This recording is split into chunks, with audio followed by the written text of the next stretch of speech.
अगर ये 500 हर साल नए तैयार हो रहे, 1% की बात कर रहा हूं मैं।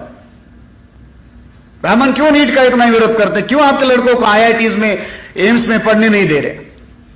क्यों इसका जान की बाजी लगाकर विरोध करते? आपको जानकर हैरानी होगी, 13 अगस्त 1990 को वीपी सिंह के द्वारा मंडल कमीशन के इंप्लीमेंट करने के लिए गवर्नमेंट ऑर्डर निकाला गया। वीपी सिंह के द्वारा 13 अगस्त 1990 को, 7 अगस्त को उसने डिक्लेयर कर दिया कि बैकवर्ड क्लासेस को रिजर्वेशन होगा, और 13 अगस्त को वीपी सिंह के द्वारा गवर्नमेंट मेमोरेंडम जो होता है, जीवो जो है, निकाला गया।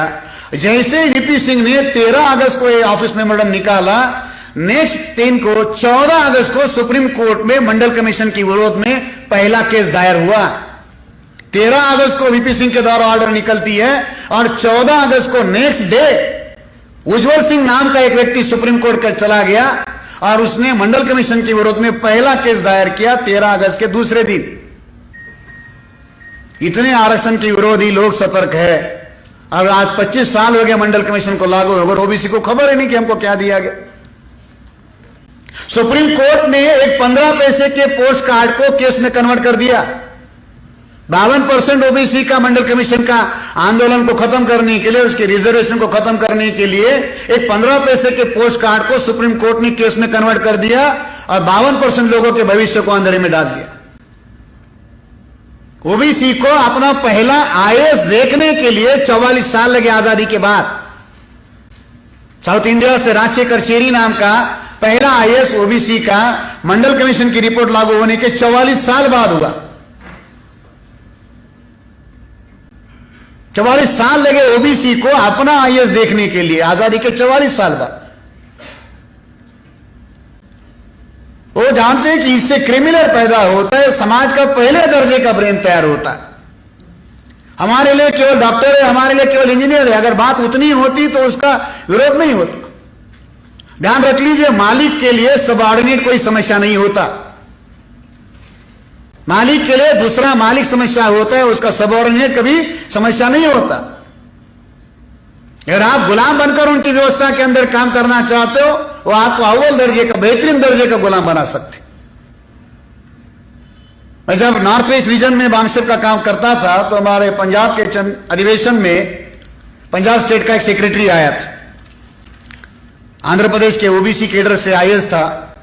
अधिवेशन में मेरी बात सुनने के बाद में उसने सेक्रेटरीट में हम लोगों को बुलाया, हम लोग मिले और वहां पर चर्चा करते समय उस सेक्रेटरी ने मुझे कहा कि सर, आप जानते हैं कि आईएएस का मतलब क्या होता है? मैं परेशान हो गया कि एक सेक्रेटरी मुझे पूछता है कि आईएएस का मतलब क्या है। मैंने कहा सर आप ही बताइए। तो उसने कहा सिस्टम ने हमारी हालत आईएएस बना के रखी हुई है। मैंने कहा आप तो वैसे ही आईएएस बने हो। उसने कहा आईएएस का मतलब है आई एम सॉरी। उसने एक नया लफ्ज मुझे बताया, आईएएस का मतलब क्या है? I am sorry. मेरे अपने समाज का कोई आदमी जब मेरे पास काम लेकर आता है तो मैं उसको इतना ही कहता कि मैं तेरे दर्द से सहमत हूं, मगर मैं तेरे लिए कुछ नहीं कर सकता, आई एम सॉरी।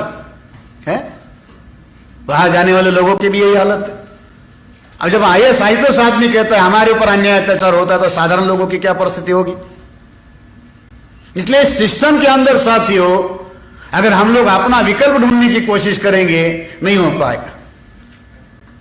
आज हमारे पास गवर्निंग क्वालिटी है, आज हमारे पास गवर्निंग मेरिट है। सवाल है कि फिर हमारा गवर्नमेंट क्यों नहीं है? आज भारत का 2/3 एडमिनिस्ट्रेशन बैकवर्ड लोग चला रहे हैं, पंचायत से लेकर सेक्रेटरीट तक 2/3 एडमिनिस्ट्रेशन जो है हमारे मूल निवासी लोग चला रहे हैं। गवर्निंग क्वालिटी है, गवर्निंग मेरिट भी है। हम आईएएस बन रहे हैं, हम आईपीएस बन रहे हैं, हम डॉक्टर बन रहे हैं, इंजीनियर बन रहे हैं। बेहतरीन दर्जे का जो प्रोफेशनल एजुकेशन है उसमें हम लोग जा रहे हैं, मेरिट से जा रहे हैं। गवर्निंग क्वालिटी है, गवर्निंग मेरिट भी है। इसके बावजूद भी हमारी सरकारें नहीं बन पा रही। क्यों साथियों? केवल गवर्निंग क्वालिटी और गवर्निंग मेरिट से बात नहीं बनती, गवर्निंग स्पिरिट भी होना चाहिए। अगर आपके पास गवर्निंग स्पिरिट नहीं है, आपका मेरिट सर्विस में कन्वर्ट हो जाएगा, आपकी क्वालिटी बेहतरीन सर्विस प्रोवाइड करने वाले लोगों में कन्वर्ट कर दी जाएगी। तो बाबा अम्बेडकर तो कहते हैं कि आपको रूलिंग क्लास बनना है। तो रूलिंग क्लास बनने का मतलब क्या है? आपको इस देश का हुक्मरान होना है। क्यों होना है? किस लिए होना है? आपको इस देश की गुलामी को खत्म करना। यही उम्मीद उन्होंने हमारे समाज की इंटेलेक्चुअल क्लास से रखी थी। अगर ये क्लास इस आंदोलन को नेतृत्व दे जाता है तो कई गुना बेहतरीन विकल्प साथियों हम लोग खड़े कर सकते हैं। आज इस आंदोलन के सबसे पहले नंबर की कमी नेतृत्व की कमी है। ये डॉक्टर्स, ये इंजीनियर्स, ये लॉयर्स इस कमी को पूरा कर सकते। आंदोलन करने के लिए संघर्ष करना होगा, संघर्ष करने के लिए शक्ति चाहिए। समाज के पास शक्ति है। मगर साथियों ध्यान रख लीजिए कि जिस समाज का ब्रेन कोमा में हो उसके हाथ पांव होकर काम नहीं करते। Action without vision is just time pass and vision without action is just dream. हमारे समाज की यही परिस्थिति है। एक्शन विदाउट विजन है। संविधान जला दिया तो हमारे लोग भी सड़क पर आकर मनुस्मृति जलाने का काम कर रहे हैं, किसी का विरोध करने का काम कर रहे हैं। हम लोग प्रोटेस्ट करने में माहिर हो चुके, बंद पुकार लेते, सड़कें जाम कर देते, बसें जला देते, गाड़ियां जला देते। ये प्रोटेस्ट करने का काम हो गया। सिस्टम को काउंटर करने वाला प्लान हमारे पास में है क्या? वो काम हमारे समाज का अनपढ़ आदमी नहीं कर सकता। ये काम हमारे समाज का अनपढ़ आदमी काम नहीं कर सकता। ये काम हमारे समाज के बुद्धिजीवी को करना होगा।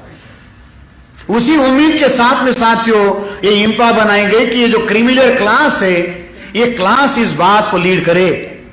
इसको आंदोलन में जाकर कोई मोर्चा करने की जरूरत नहीं, कोई जिंदाबाद मुर्दाबाद करने की जरूरत नहीं है। इसको तो इस सारे आंदोलन को चलाने का प्लान बनाकर उसको एग्जीक्यूट करने का काम करना है। अगर वो करता है तो बहुत कुछ चीजें हो सकती। साथियों मिशन को पूरा करने के लिए दो और चीजों की जरूरत होती है, मशीनरी और मिशनरी। जिस मिशन को आप पूरा करना चाहते हो उस मिशन को पूरा करने के लिए मशीनरी और मिशनरी दोनों की जरूरत है। अनपढ़ आदमी मशीनरी बना नहीं सकता, अनपढ़ आदमी मशीनरी बना नहीं सकता, अनपढ़ आदमी मशीनरी में काम कर सकता है। और मिशनरी होने के लिए ये कोई कंडीशन नहीं है कि वो आदमी पढ़ा लिखा हो या अनपढ़ हो, उसके अंदर एक मिशन की भावना पैदा हो तो हो सकता है। नेशनल दस्तक की आपसे गुजारिश है कि अगर इसको बचाना चाहते हैं तो नेशनल दस्तक को सब्सक्राइब करने के लिए रेड कलर के सब्सक्राइब बटन को दबाएं, फिर बेल आइकन की घंटी दबाएं। नेशनल दस्तक को बचाने के लिए बहुत जरूरी है कि हर खबर को शेयर करें, लाइक करें, कमेंट जरूर करें।